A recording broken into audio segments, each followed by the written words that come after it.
Hi, my name is Rebecca Winchell and I'm a paralegal. Here at MVLS, our clients come from a variety of different backgrounds, and we want to make sure that they're all receiving legal services that are culturally sensitive. Today I want to talk specifically about transgender clients. And when I say transgender, what I mean is that their gender identity or their internal sense of being male or female or neither male nor female is different from the biological sex that they were assigned at birth. Biological sex referring to a person's physical sex characteristics. And the reason why we want to talk about this now is because through the Human Trafficking Prevention Project, we've been seeing more transgender clients come to MVLS for services. But transgender clients are not a new phenomenon.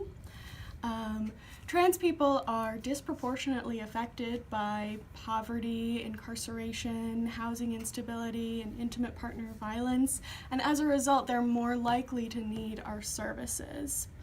And while we do provide some transgender-specific legal services like name and gender changes, most of the time, transgender clients will be experiencing the same legal issues that all of our other clients are. They get divorced, they file bankruptcy, they have issues with their landlords, just like any other MVLS client. And in most MVLS cases, your client's gender identity won't actually be relevant to their legal issue. In fact, you may have already worked with transgender clients without realizing it because it just never came up. So in an effort to facilitate positive interactions between our volunteer attorneys and our transgender clients, we're publishing a best practices guide for attorneys that will include just some basic things to keep in mind when you're working with a transgender client.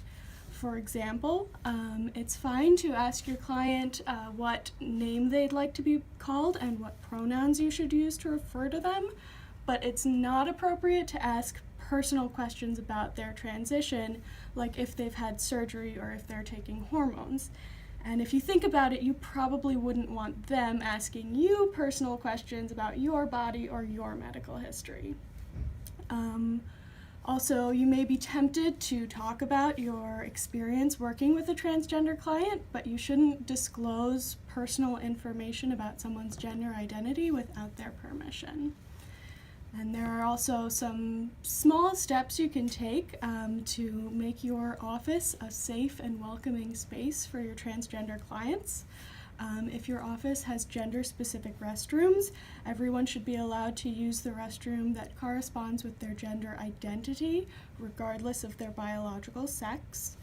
You might also want to consider posting a non-discrimination statement or an LGBTQ-friendly symbol someplace in your office where clients can see from the moment they walk in the door that they're in a safe place.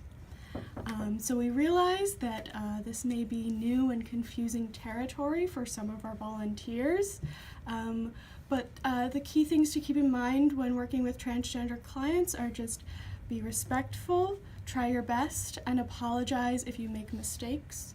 And if you ever find yourself needing more guidance, you can always reach out to your MVLS paralegal or to our Deputy Director, Susan Francis.